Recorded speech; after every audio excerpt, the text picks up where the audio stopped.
আসসালামু আলাইকুম everyone, welcome to Nilu রসিগর। কেমন আছেন আপনারা? আশা করি ভালো আছেন। আমিও আল্লাহ রহমতে আপনাদের দোয়ায় ভালো আছি। আজ আমি আপনাদের জন্য নিয়ে এসেছি আমার রেসিপিতে আমি কিভাবে ঢেঁড়স ভাজি করি খুব সহজে কম সময়ে, সেই রেসিপি আপনাদের সাথে শেয়ার করতে। আশা করি রেসিপিটি আপনাদের অনেক ভালো লাগবে। যদি রেসিপিটি আপনাদের ভালো লাগে তাহলে আমাকে একটা লাইক কমেন্ট শেয়ার করে দিবেন। আপনাদের সুন্দর একটি লাইক কমেন্ট আমাকে আগামী ভিডিও তৈরিতে উৎসাহ যোগায়, একটি শেয়ার আমাকে মানুষের কাছে পৌঁছে দেয়। আর আমার চ্যানেলটিকে সাবস্ক্রাইব করে অল বাটনে ক্লিক করে রাখুন, তাহলে আমার আগামী ভিডিওগুলোর নোটিফিকেশন আপনারা খুব সহজেই পেয়ে যাবেন। আর এর জন্য আমি নিয়েছি 500 গ্রাম কচি ঢ্যাঁড়স। ঢ্যাঁড়স কীভাবে বুঝবেন কচি? এর মাথাটা যদি এভাবে চাপ দেন তাহলে খুব সহজেই ভেঙে যাবে, তাহলে বোঝা যাবে এটি কচি।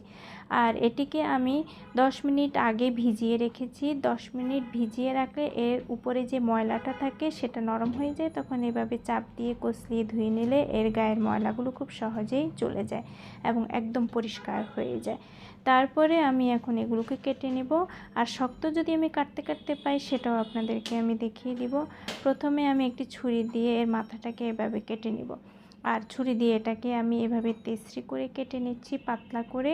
আপনারা অনেকে ছুরি ধরতে জানেন না, ছুরি যদি এভাবে ধরে কাটেন তাহলে আপনারা যে কোনো কাটিং খুব সহজে করে নিতে পারবেন, কষ্ট হবে না।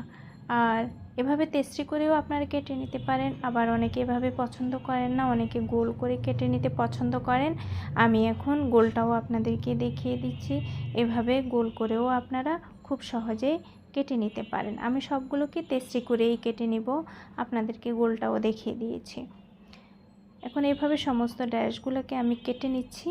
সব ঢ্যাঁড়স আমার কাটা হয়ে গিয়েছে। আমি সবগুলোকে একটা বোলের মধ্যে নিয়ে নিয়েছি। বোলের মধ্যে নিয়ে একটা শক্ত ঢ্যাঁড়স পেয়েছি, সেটা দেখুন এরকম শক্ত। এগুলো এভাবে মুচড়ালেও ভাঙে না। এগুলো কিন্তু একদমই খাওয়া যায় না, রান্না করেও খাওয়া যায় না, ভাজি করেও খাওয়া যায় না। তারপরে চুলায় কড়াই বসিয়ে দিয়েছি। চুলাতে আমি কড়াইতে এখন 1/4 কাপ পরিমাণ রেগুলার অয়েল দিয়ে দিচ্ছি। আপনারা যে অয়েল ব্যবহার করেন সেই অয়েল দিয়ে দিতে পারেন। আমি রেগুলার অয়েলটা দিচ্ছি।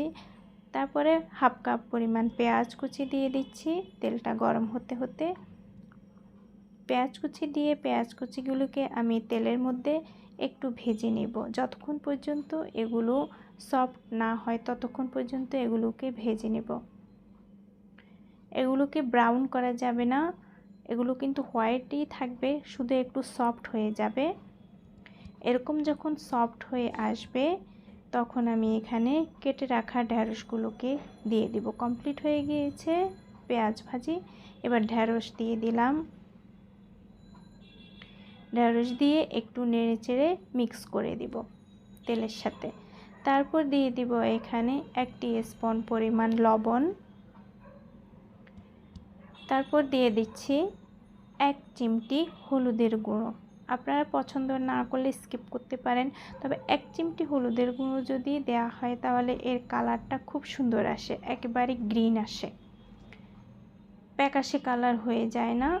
যদি আপনারা হলুদটা ব্যবহার না করেন তাহলে এর কালারটা কিন্তু ঢাকনা দেওয়ার পরে প্যাকাশে হয়ে যাবে। আর হলুদটা যখন ব্যবহার করা হবে ঢাকনা দেওয়ার পরে এর কালারটা আরও ব্রাইট গ্রিন হয়ে যাবে। এরকম লো ফ্লেমে আমি ঢাকনা দিয়ে এটাকে 5 মিনিট রান্না করব। 5 মিনিট পরে ঢাকনা উল্টিয়ে নিলাম, দেখুন কতটা সবুজ দেখা যাচ্ছে। আর এরকম ঢাকনা উল্টালে ঢাকনাতে অনেক পানি থাকে, আমরা যেখানে সেখানে ঢাকনাটা রেখে দিই, পানিটাও পড়ে যায়। আর এরকম যদি একটা স্ট্যান্ড আমাদের থাকে রান্নাঘরে তাহলে আমরা খুব সহজেই ঢাকনাগুলোকে এভাবে রাখতে পারি, যেখানে সেখানে আবার ঢাকনা রাখা নিয়ে আমাদের ঝামেলায় পড়তে হয় না। এইরকম স্ট্যান্ডগুলোকে অনলাইনে কিনতে পাওয়া যায় বা আজকাল মার্কেটেও ক্রোকারিজের দোকানে অনেক পাওয়া যায়। তারপরে ঢাকনা দিয়ে 5 মিনিট রান্না করার পরে এখন আমি এগুলোকে নেড়ে চেড়ে নিচে, খেয়াল রাখবেন নিচে দিয়ে যেন পুড়ে না যায়, পুড়ে গেলে কিন্তু ঢেঁড়সের টেস্টটা নষ্ট হয়ে যায়। তারপরে আমি ঢাকনা উল্টানোর পরে আবারও মিডিয়াম ফ্লেমে এটাকে 1 মিনিট ভালো করে নেড়েচেড়ে রান্না করব। এর মধ্যে যে একটা ঘাম ঘাম ভাব আছে, ঘাম ঘাম ভাবটা যখন দেখব যে একদম কমে গিয়েছে, বুঝে নেব যে আমার ঢেঁড়স ভাজিটা কমপ্লিট।